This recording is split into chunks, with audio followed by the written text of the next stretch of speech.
My prayer was, for as long as I can remember, God, use me. Use me, use this life. I don't know what the future holds for me, but I know that there is a vision for my life that is greater than my imagination can hold. Use me, use me. What would you have me to do? And that dream, that desire, that prayer brought me somehow to television. I had failed on an epic scale.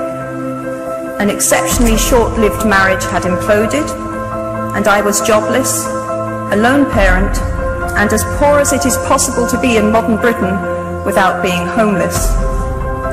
The fears that my parents had had for me and that I had had for myself had both come to pass. And by every usual standard, I was the biggest failure I knew. Now, I'm not going to stand here and tell you that failure is fun. That period of my life was a dark one, and I had no idea that there was going to be what the press has since represented as a kind of fairy tale resolution. I had no idea then how far the tunnel extended, and for a long time, any light at the end of it was a hope rather than a reality.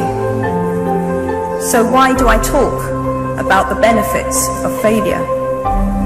Simply because failure meant a stripping away of the inessential. I stopped pretending to myself that I was anything other than what I was, and began to direct all my energy into finishing the only work that mattered to me. Had I really succeeded at anything else, I might never have found the determination to succeed in the one arena where I believed I truly belonged. I was set free, because my greatest fear had been realized, and I was still alive, and I still had a daughter whom I adored, and I had an old typewriter and a big idea. And so rock bottom became the solid foundation on which I rebuilt my life.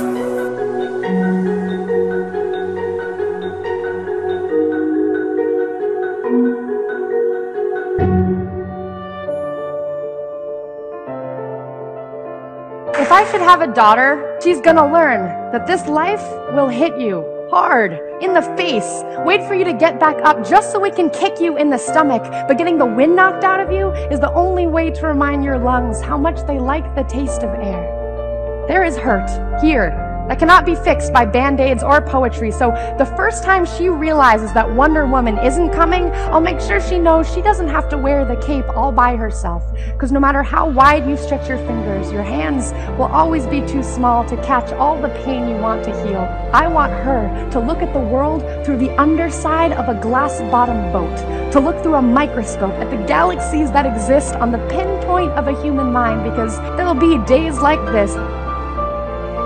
I believe that you have to be frustrated in where you are at the moment, whether it's financially, whether it's with your life, whether it's whatever part of you, you have to be frustrated, because you won't move until it hurts enough that you have to.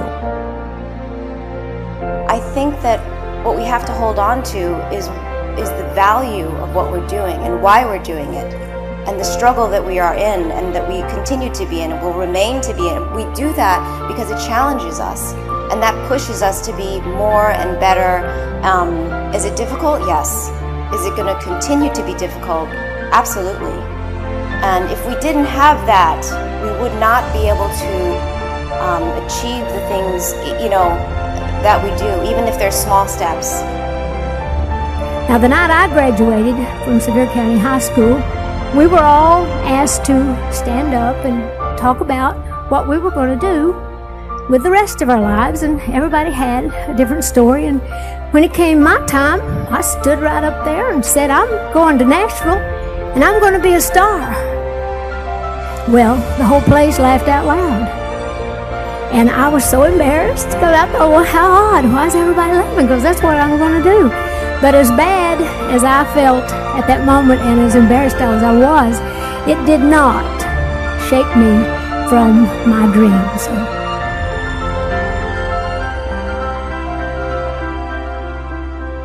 Why are you where you are in your life?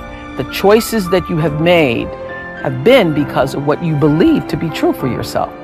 If you can see it and believe it, it is a lot easier to achieve it.